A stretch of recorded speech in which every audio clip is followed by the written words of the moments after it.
Welcome to our channel the SR academy. आज हम लोग देखने वाले हैं क्लास 10 के प्रीवियस ईयर मॉडल पेपर को। ये पिछले ईयर्स का मॉडल पेपर है और ये आज का हम लोग जो है लास्ट मॉडल पेपर देखने वाले हैं। देखिए सेट 5 का है। इसके बाद से जो हम लोग सेट देखेंगे वो आप लोग का इम्पोर्टेंट क्वेश्चन कराया जाएगा जो इस बार के एग्ज़ाम के लिए है। कुछ स्पेशल नोटिस है आप लोगों के लिए। हम लोग जो है पिछले क्लास यानी कल संडे था और कल लाइव आना था, लेकिन कुछ टेक्निकल प्रॉब्लम के कारण कल जो है लाइव नहीं आ पाए थे। इसलिए आज जो है हम लोग लाइव आएंगे 10 बजे से क्लास 11 के लिए। जैसा कि बताया गया था कि क्लास 11 के बच्चों के लिए एक लाइव क्लासेस ले रहे हैं जिसमें लगभग 100 सवालों को बताया जाएगा जो कि आने वाले एग्ज़ाम के लिए 2024 के एग्ज़ाम के लिए बहुत ज़्यादा इम्पोर्टेंट है। तो हम लोग उसमें मिलते हैं। इससे पहले कंप्लीट कर लेते हैं। चलिए देखते हैं। देखिए हम लोग यहाँ पे जो लास्ट पढ़ रहे हैं, इसके बाद जो हम लोग देखेंगे वो दूसरा सेट यानी कि साइंस का ही। देखिए यहाँ पे जो साइंस का ही जो है हम लोग इसकी आगे कंप्लीट करेंगे, ठीक है। और इससे पहले हम लोग बहुत सारा सेट कंप्लीट कर चुके हैं। तो एक बार जो भी नए हैं वो एक बार पूरे चैनल पे विजिट करके ये सारा वीडियोस को देख लीजिएगा। इससे आपके एग्ज़ाम को प्रिपरेशन जो है बहुत बढ़िया तरीके से हो सकता है। यहाँ जो भी सवाल कराया गया है हम लोग जो आगे काम करेंगे, इसके बाद का जो हम लोग वीडियो लाएंगे क्लास 10 के लिए साइंस का, उसमें यहाँ पे लिखे हुए सवालों को छोड़कर इसके अलावा जो सवाल है जो एग्ज़ाम में आने का चांसेस बनता है उन सवालों को पिक करेंगे। तो ये भी देख लीजिएगा और आगे भी देख लीजिएगा जो नए बच्चे हैं, और बाकी जो बच्चे कंटिन्यू पढ़ रहे हैं वो लोग कंटिन्यू करते रहिएगा। चलिए हम लोग आगे बढ़ते हैं। पहला सवाल देखिए क्या लिखा हुआ है। प्रकाश की किरणें गमन करती हैं। ऑप्शन है सीधी रेखा में, टेढ़ी रेखा में, किसी भी दिशा में, इनमें से सभी। तो आपको बता देना चाहते हैं प्रकाश जो है टेढ़ी गमन नहीं करती है, प्रकाश जो है हमेशा सीधी गमन करती है। यानी इसका जो आंसर होगा वो हो जाएगा ऑप्शन नंबर 1। प्रकाश जो है हमेशा सीधी गमन करती है, ठीक है। क्वेश्चन नंबर 2 पे आते हैं। परावर्तन के नियम लागू होता है। माने कि प्रकाश के परावर्तन का नियम लागू होता है केवल समतल दर्पण में, केवल अवतल दर्पण में, केवल उत्तल दर्पण में, या सभी परावर्तक पृष्ठों पर। इसका जो आंसर हो जाएगा ये हो जाएगा सभी परावर्तक पृष्ठों पर लागू होती है। किसी एक या दो पर नहीं, सभी जगह पर ये लागू होती है। क्वेश्चन नंबर 3 में आते हैं। किसी गोलीय दर्पण की फोकस दूरी उसकी वक्रता त्रिज्या की क्या होती है। जैसे कि आप लोगों को मालूम है कि हम लोग जानते हैं एक R बराबर फॉर्मूला होता है 2F, और एक F बराबर होता है 2R, सॉरी 2R नहीं, R/2। अब हमसे क्या पूछा गया है ये ना हम लोग पढ़ते हैं, और नहीं तो डायग्राम से समझिएगा। ये समतल दर्पण बनाए हुए हैं, इसमें ये आपका केंद्र है, तो यहाँ F होता है, यहाँ पे C होता है। ये आपका F है और ये C है। तो जो ये फोकस है वो देखिए आधा है किसका। अगर हम इसमें R को आधा कर दें तो क्या बनेगा, F बनेगा। हमसे पूछा गया है फोकस दूरी क्या होगा, ठीक है। हमसे पूछा गया है फोकस दूरी क्या है, तो इसकी सॉरी ये नहीं है, इसके ऊपर सवाल है। किसी गोलीय दर्पण की फोकस दूरी उसकी वक्रता त्रिज्या का क्या होता है। तो फोकस दूरी उसकी वक्रता त्रिज्या का आधा होता है, ठीक है। तो फॉर्मूला क्या हो जाएगा आंसर में, आधी होती है, ठीक है। कोई दिक्कत है किसी को? अगर प्रॉब्लम हो तो आप बता दीजिएगा, हम इसके बारे में अलग से डिसाइड करेंगे क्या करना है। मतलब है कि अगर अधिक कमेंट अगर आता है कि सर ये सवाल जो है हमें समझ में नहीं आया, तो हम उसके बारे में अलग से वीडियो बनाने का प्रयास करेंगे, ठीक है। क्वेश्चन नंबर 4 पे आते हैं। एक गोलीय दर्पण की वक्रता त्रिज्या 20 सेंटीमीटर है। कितना है, 20 सेंटीमीटर है। इसकी फोकस दूरी क्या होगी। देखिए यहाँ पे वक्रता त्रिज्या R दे दिया है और F पूछ रहा है, ठीक है। वक्रता त्रिज्या R दे दिया है, F पूछ रहा है। तो अगर हम इसको बनाना चाहेंगे देखिए इस तरह से बना सकते हैं। R दे दिया है आपका 20 सेंटीमीटर, निकालना है F, तो F बराबर क्या होता है, R/2 होता है। तो R का वैल्यू हो गया आपका 20/2, कितना आ जाएगा, 10 आ जाएगा। इसका जो आंसर हो जाएगा वो कितना हो जाएगा, 10 हो जाएगा, ठीक है। यानी ऑप्शन नंबर बी। आगे बढ़ते हैं। जब वस्तु अवतल दर्पण के वक्रता केंद्र पर यानी C पर हो तो उसका प्रतिबिंब कैसा बनता है? तो आज शायद आपको जानकारी होगा, जब C पर रखा जाता है तो C पर ही बनता है, क्योंकि इस स्थिति में जो प्रतिबिंब होती है वो समान आकार का बनता है, समान जो प्रकृति होती है उसका बनता है, मैंने उल्टा बनता है। ठीक है, तो C पर होती है तो प्रतिबिंब C पर ही बनता है। अवतल दर्पण के C पर रखा जाए तो C पर बनता है, वास्तविक बनता है, उल्टा बनता है और वस्तु के बराबर बनता है। ठीक है, आगे बढ़ते हैं। अवतल दर्पण में वस्तु का प्रतिबिंब बनता है। देखिए अवतल दर्पण पूछा गया है, तो अवतल दर्पण में जो वस्तु बनती है, पहले ये समझ लीजिएगा कि अवतल दर्पण में कितने प्रकार का प्रतिबिंब बनता है। तो अवतल दर्पण में कुल मिला के 6 प्रकार का प्रतिबिंब बनता है, जिसमें सबसे पहले अनंत पे रखा जाता है, फिर अनंत और सी के बीच में रखा जाता है, फिर सी पर रखा जाता है, फिर एफ और सी के बीच में रखा जाता है, फिर एफ पर रखा जाता है, फिर प्रकाशीय केंद्र O यानी कि ध्रुव O, सॉरी ध्रुव P, क्योंकि दर्पण में P होता है, लेंस में O होता है, P और F के बीच में रखा जाता है। तो जो 5 कंडीशन पहले बताएं उसमें से जो है वो आपका वास्तविक बनता है, लेकिन लास्ट वाला जो कंडीशन होता है आभासी बनता है, यानी इसमें आभासी भी बनता है और वास्तविक बनता है, यानी इसका जो आंसर हो जाएगा ऑप्शन नंबर सी, ए और बी दोनों। ठीक है, कोई दिक्कत है? आगे बढ़ते हैं। ये तो रिपीट सवाल है, बहुत बार कराया गया। वाहनों के पश्च दृश्य दर्पण के रूप में किसकी वरीयता को मैंने किसको वरीयता दिया जाता है, मैंने किसको वैल्यू दिया जाता है, तो उत्तर हो जाएगा। सोलर कुकर में किस गोलीय दर्पण का उपयोग किया जाता है, तो सोलर कुकर में जो है अवतल दर्पण का इस्तेमाल होता है। ठीक है, सोलर कुकर में अवतल दर्पण का प्रयोग किया जाता है। आगे बढ़ते हैं। किसी गोलीय दर्पण में, माने कोई गोलीय दर्पण है, कोई पतला गोलीय लेंस है, माने कि दर्पण भी है और लेंस भी है, जिसका फोकस देखिए 15 दिया हुआ है, 15 नहीं -15 दिया हुआ है। तो हमसे पूछा गया है, सवाल समझिएगा, किसी गोलीय दर्पण तथा उसके पतले गोलीय लेंस, माने एक दर्पण है और एक लेंस है, और दोनों का जो है बोला गया है कि फोकस दूरी माइनस में है। तो जब दोनों माइनस में है तो जाहिर सी बात है दोनों का दोनों जो है वो अवतल होगा। ठीक है, गोलीय जो दर्पण है वो अवतल दर्पण होगा, लेंस है वो भी अवतल होगा, क्योंकि दोनों में एफ का वैल्यू माइनस होता है। क्वेश्चन नंबर 10 पे आते हैं। किसी लेंस की क्षमता P और F के बीच में क्या संबंध है? तो हम लोग बहुत पहले से पढ़ते आए, इन मीटर में P बराबर 1/F, सेंटीमीटर में 100/F। ठीक है, लेंस का आवर्धन का व्यंजक फॉर्मूला क्या होता है? तो लेंस के आवर्धन को इंडिकेट किया जाता है M से। किससे करते हैं? लेंस का फॉर्मूला जो होता है M = V/U, और वही अगर दर्पण होता तो -V/U।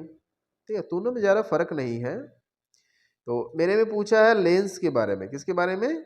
लेंस के बारे में। लेंस के आवर्धन, आवर्धन मैंने M बराबर देखिए 4 दिया हुआ है, तो -V/U होगा नहीं, और ये दोनों तो होगा नहीं क्योंकि U/V है, तो -V/U होता है लेंस दर्पण का, ये होता है आपका लेंस का, यानी ऑप्शन नंबर क्या हो जाएगा? डी का। क्वेश्चन नंबर 12 पे आते हैं। समान दृष्टि के व्यस्क के लिए सुस्पष्ट दर्शन की अल्पतम दूरी, देखिए सबसे न्यूनतम दूरी, और ये हम लोग बहुत पहले भी बताया जा चुका है। तो जरा सा देखते हैं कि क्या हो जाएगा। नेत्र से 25 सेंटीमीटर होता है, शायद आप लोग को इसके बारे में जानकारी होना चाहिए। आगे बढ़ते हैं। इससे पिछले वाले सेट में जो कि अगले पिछली क्लास में करवाए थे उसमें बताया गया था, नेत्र के द्वारा किसी वस्तु का कैसा प्रतिबिंब बनता है। तो हमारे नेत्र में किसी वस्तु का जो वास्तविक बनता है, और वास्तविक बनेगा तो हमेशा उल्टा बनेगा, यानी ऑप्शन नंबर 1। क्वेश्चन नंबर 14 में आते हैं। निम्नलिखित में से किस अभिक्रिया में 2 या 2 से अधिक परमाणुओं के समूह का आपस में आदान प्रदान होता है? तो याद होगा हम लोग पढ़े थे वैसी रासायनिक अभिक्रिया जिसमें अभिकारकों के मध्य आयनों का आदान प्रदान होता है, यानी ट्रांजैक्शन होता है, उसे कहा जाता है द्विविस्थापन अभिक्रिया। क्या कहते हैं? द्विविस्थापन अभिक्रिया। ठीक है, आगे देखते हैं। रासायनिक अभिक्रिया को संतुलित किस नियम के आधार पर किया जाता है? जैसे कि हम लोग जानते हैं रासायनिक अभिक्रिया को संतुलित करना पड़ता है। रासायनिक अभिक्रिया को क्या करना पड़ता है? संतुलित करना पड़ता है। तो आखिर संतुलित जो हम लोग करते हैं आखिर क्यों करते हैं? ठीक है, हम लोग जो संतुलित करते हैं आखिर क्यों करते हैं? तो इसका जो आंसर होगा वो हो जाएगा द्रव्यमान संरक्षण के नियम को लागू करने के लिए। ठीक है, हमने पढ़े भी है, द्रव्यमान संरक्षण के नियम को लागू करने के लिए रासायनिक अभिक्रिया को संतुलित किया जाता है, क्योंकि द्रव्यमान संरक्षण नियम के अनुसार किसी भी रासायनिक अभिक्रिया में द्रव्यमान ना तो खत्म होती है ना ही विनाश होता है, लेकिन ना ही विनाश होता है ना ही सृजन होता है। ठीक है, चलिए क्वेश्चन 15 तक समझ में आया होगा, आगे बढ़ते हैं। क्वेश्चन नंबर 16 पूछा गया है, उपचयन में यानी उपचयन में क्या होता है? ऑक्सीजन की वृद्धि होती है और हाइड्रोजन की कमी होती है। तो हाइड्रोजन के बारे में तो दिया नहीं है, तो क्या दिया हुआ है? ऑक्सीजन की वृद्धि होती है। ठीक है, कोई दिक्कत है किसी को? होना नहीं चाहिए। चलिए इसके बाद वाला सवाल पे आते हैं। इसके बाद में लिखा हुआ है, पदार्थ X के विलयन का उपयोग सफेदी करने में होता है। तो बताइए उस X का नाम क्या है?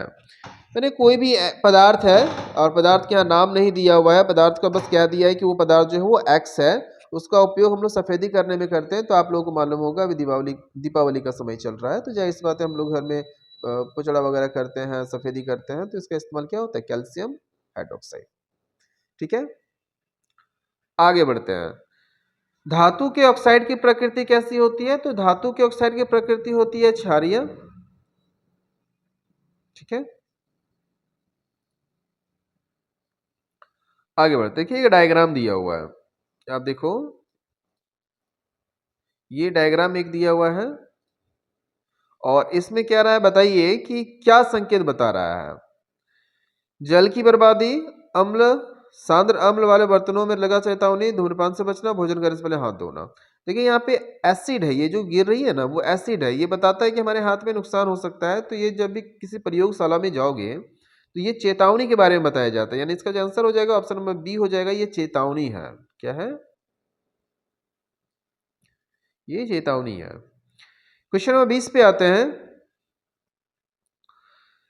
क्षारक जल में घुलकर कौन सा आयन प्रदान करता है? जरा ध्यान दीजिएगा, अम्ल हो या क्षारक हो, जब ये जल में घुलती है, अम्ल हो या क्षारक हो, जब जल में घुलती है तो वो H प्लस आयन भी देता है और OH माइनस आयन भी देता है। लेकिन अम्ल में H प्लस आयन की सांद्रता यानी मात्रा अधिक होती है और OH माइनस की कम होती है, इसलिए वो प्रकृति दिखाता है H प्लस का। क्षारक में इसका जस्ट अपोजिट होता है, OH माइनस की सांद्रता अधिक होती है और H प्लस आयन की सांद्रता कम होती है। यानी क्षारक में जो है वो प्रकृति कौन दिखाता है? OH minus. लेकिन ऐसा नहीं कह सकते कि उसमें होता ही नहीं है। ठीक है, तो ध्यान रखिएगा। तो इसका जो आंसर हो जाएगा वो हो जाएगा बी नंबर वाला, OH माइनस।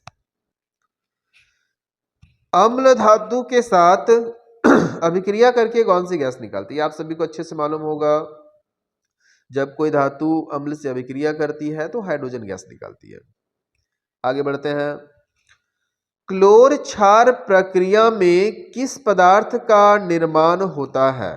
ठीक है, क्लोर क्षार प्रक्रिया में, क्योंकि क्लोर क्षार प्रक्रिया का मतलब होता है क्लोर माने क्लोरीन और क्षार माने क्षारक। तो क्लोर क्षार प्रक्रिया में सोडियम हाइड्रोक्साइड का निर्माण होता है। ठीक है, आगे बढ़ते हैं। एक पदार्थ है जो जल में घुलनशील है और स्वाद में कड़वा है, स्पष्ट साबुन की तरह है, इसकी प्रकृति संक्षारक है। वह पदार्थ क्या है? सुनिएगा, जल में घुलनशील अगर नहीं बोलता तो इसके अलावा पढ़ते हैं, स्वाद में कड़वा क्षारक का होता है, स्पर्श साबुन जैसा क्षारक का होता है, प्रकृति संचारण क्षारक का होता है। तो यहाँ तक जो है क्षारक बता रहा है, लेकिन ये क्या दिया है कि जल में घुलनशील है, तो जल में घुलनशील क्षारक को कहा जाता है क्षार। ठीक है, तो ये हो जाएगा आपका क्षारक। कभी कभी पूछा जाता है कि क्षारक और क्षार में क्या अंतर है? तो क्षारक जिसका स्वाद कड़वा होता है, साबुन की तरह स्पर्श होता है, और लेकिन जो क्षारक जल में घुलनशील होता है उसे कहा जाता है क्षार। चलिए होगा, आगे बढ़ते। लिखा है, निम्नलिखित में से किस पीएच मान वाले को अम्ल वर्षा कहेंगे? जब पीएच मान जो है वो 6 से कम हो जाती है और वर्षा के तौर पर निकलती है तो उसे कहा जाता है कि वो जो है अम्ल वर्षा कहलाती है। यानी इसका जो आंसर है वो जाएगा 5। लगभग नहीं, यहाँ पे 5 दिया है, अप्रोक्स यहाँ पे नहीं कह सकते कि 5 है। क्वेश्चन नंबर 25 पे आते हैं। किसी अभिक्रिया में गैस निकल रही है, ठीक है, उसके पास जलती हुई तीली को ले जाया जाए तो फट फट की ध्वनि के साथ वह गैस जलती है, तो वह गैस कौन सी है? तो साफ शब्दों में बाबू समझिएगा कि इसका जो आंसर होगा वो हाइड्रोजन होगा, क्योंकि हाइड्रोजन जलती है तो फट फट की ध्वनि के साथ जलती है, ठीक है। आगे, रासायनिक अभिक्रिया होता है। रासायनिक अभिक्रिया किसे कहते हैं? अवस्था में परिवर्तन बिल्कुल होता है, रंग में परिवर्तन एकदम होता है, गैसों का उत्सर्जन बिल्कुल होती है, यानी इसका जो आंसर हो जाएगा उपयुक्त सभी हो जाएगा, ऑप्शन नंबर डी।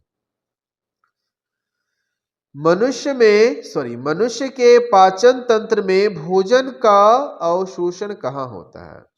तो आप लोगों को मालूम होगा, हम लोगों का जो पाचन प्रक्रिया है हमारे मुंह से शुरू होती है, ग्रसिका से होते हुए अमाशय में जाती है, फिर छोटी आंत में जाती है, फिर बड़ी आंत में जाती है, फिर हमारे शरीर से बाहर निकल जाती है। पूरा का पूरा जो पाचन होता है हमारे शरीर में भोजन का, वो आपका हो जाता है छोटी आंत में, ठीक है।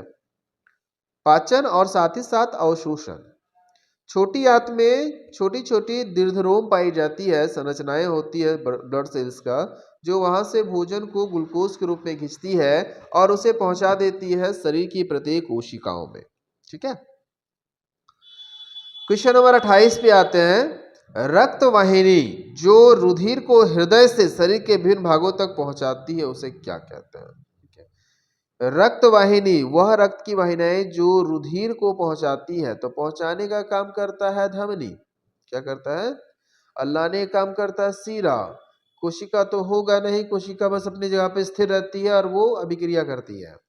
जाइलम पेड़ पौधों में पाई जाती है, तो पेड़ पौधे में ब्लड तो होता नहीं, रुधिर होता नहीं, इसका आंसर हो जाएगा रुधिर, ठीक है। धमनी। कोई अंग कट जाने पर रुधिर का थक्का बनने में कौन सहायक होता है, कौन मददगार होता है? जब हमें कभी चोट लग जाती है तो कुछ समय ब्लड आने के बाद वो रुक जाती है, तो ये ब्लड जो है ना प्लेटलेट्स कहा जाता है, रक्त का थक्का जमना कहा जाता है। क्वेश्चन नंबर 30 पे आते हैं। पादप के वायवीय भागों द्वारा वाष्प के रूप में जल की हानि क्या कहलाती है? इसे वाष्पोत्सर्जन कहते हैं। पेड़ पौधों में वाष्पोत्सर्जन प्रक्रिया के द्वारा जो भोजन होती है वो पानी जो होता है वो निकल जाता है, ठीक है। लास्ट 10 सवाल देखते हैं। प्रकाश संश्लेषण का मुख्य उत्पादक क्या है? तो प्रकाश संश्लेषण प्रक्रिया में कार्बोहाइड्रेट नहीं होगा, कार्बोहाइड्रेट ऑक्सीजन होगा। माने कि प्रकाश संश्लेषण की प्रक्रिया में मुख्य तौर पर ऑक्सीजन निकलती है। अमाशय की आंतरिक स्तर का अम्ल से सुरक्षा कौन करता है? जैसा कि हम लोग जानते हैं, जब हम कोई भोजन ग्रहण करते हैं तो भोजन जो है सबसे पहले अमाशय में जाती है, और अमाशय में जो भी चीजें हम लोग खाते हैं वो सड़ जाती है, मैंने गल जाती है। इसका मेन कारण होता है जठर ग्रंथि से निकलने वाला जठर रस, HCl रस, ठीक है। हाइड्रोक्लोरिक अम्ल होता है, वो जटिल से जटिल पदार्थों को विखंडित कर देता है। तो सवाल यहाँ पे है, अगर वो इतना ही ज्यादा पावरफुल है तो फिर अमाशय को ही क्यों नहीं गलाता है? तो इसके ऊपर में एक परत पाई जाती है जिसे सलाइस्मा कहते हैं, वह उसकी सुरक्षा करती है, ठीक है। इसका जो आंसर हो जाएगा ऑप्शन नंबर ई हो जाएगा। आगे बढ़ते हैं 33 पे। निम्नलिखित में से किस जीव का क्षुद्रांश सबसे लंबा होता है? तो ध्यान रखिएगा, वैसा जीव जो शाकाहारी होता है, उनका क्षुद्रांश लंबी होती है, और वैसा जीव जो मांसाहारी होते हैं या पूर्ण रूप से मांसाहारी होते हैं, उनका जो क्षुद्रांश सबसे छोटी होती है। तो इसका आंसर क्या हो जाएगा? गाय हो जाएगा। ये मनुष्य जो है दोनों खाता है, कुत्ता भी दोनों खाता है, और शेर का क्षुद्रांश बहुत छोटा होता है, इसलिए देखे होंगे नॉर्मल जो शेर होता है उसके पेट उतना बड़ा नहीं होता है। अमीबा में किस प्रकार का जनन होता है? तो अमीबा में जो है विखंडन होता है, ठीक है। आगे बढ़ते हैं। मुकुलन या द्विखंडन? विखंडन होना चाहिए। एक बार आप इसको मिला लीजिएगा, 34 जो सवाल है एक बार आप लोग देख लीजिएगा, बुक में लिखा हुआ है, ठीक है। विखंडन ही होगा। पर्तन, कलम, रोपण इत्यादि किस प्रकार की जनन की विधि है? तो इसे कायिक प्रवर्धन कहा जाता है, ठीक है। क्वेश्चन नंबर 36 पे आते हैं। निम्नलिखित में कौन पदार्थ का मादा जनन अंग के भाग है? देखिए परागकोश, अंडाशय, तंतु, पुंकेसर। तो इसमें जो अंडाशय है वो मादा जनन का भाग है। 37 पे आते हैं। निम्नलिखित में से कौन लैंगिक संरचना रोग है? तो इसमें देखिए इसका जो आंसर हो जाएगा गोनोरिया, जो लैंगिक रोग है। अगला सवाल है 38 पर आते हैं। शुक्राणु कहाँ उत्पन्न होता है? शुक्राणु जो है वो वृषण में उत्पन्न होता है। ठीक है, आगे देखते हैं, लास्ट है, लास्ट 2 सवाल देखते हैं। तापीय विद्युत संयंत्र में 4 ऑप्शन है। देखिए उष्णीय ऊर्जा विद्युत ऊर्जा में रूपांतरित होती है, बिल्कुल होता है। आगे पढ़ लेते हैं क्या क्या बताया जा रहा है आंसर। तो ये शायद ये लग रहा है हमको, आगे पढ़ लेते हैं। गतिज ऊर्जा विद्युत ऊर्जा को रूपांतर करती है, गतिज ऊर्जा नहीं, रासायनिक ऊर्जा भी नहीं, नाभिक ऊर्जा भी नहीं, यानी कि उष्णीय ऊर्जा का इस्तेमाल किया जाता है। ठीक है, चलिए लास्ट है। गोबर गैस को अन्य किस नाम से जाना जाता है? गोबर गैस को एलपीजी कहते नहीं है, एलपीजी, सीएनजी या CO2। तो क्या हो जाएगा? जैव गैस हो जाएगा। ठीक है, तो ये कुल मिलाकर जो हम लोग देखे हैं यह 40 सवाल है। एक बार सबको अच्छे से मिला लीजिए। ठीक है, अगर किसी भी सवाल में कोई प्रॉब्लम है, देखिए अगर किसी भी सवाल में किसी को कोई दिक्कत है तो आप हमें कमेंट कर सकते हैं, वीडियो को रोक कर आप लोग देख सकते हैं। जो चैनल पर नए हैं वो बेशक बिना किसी संकोच के जुड़ जाइए, आपके एग्जाम की पूरी प्रिपरेशन करवाई जाएगी। नोटिस क्या बताया गया? अभी मैंने आज ही लगभग 10 बजे से जो है एक लाइव क्लासेस होगा क्लास 11 के लिए, जिसमें हिस्ट्री के लगभग 100 सबसे महत्वपूर्ण सवालों को बताया जाएगा। और क्लास 10 के लिए नोटिस ये है कि अगला जो वीडियो आएगा वो बल्कि सेट नहीं होगा, मॉडल सेट नहीं होगा। ठीक है, इम्पॉर्टेंट क्वेश्चन जो है वो होगा, जो क्लास 10 के लिए इम्पॉर्टेंट क्वेश्चन है, जो आने वाले एग्जाम के लिए इम्पॉर्टेंट है, तो वो कराया जाएगा। तो हमारे साथ बने हुए रहें। थैंक यू, जय हिंद।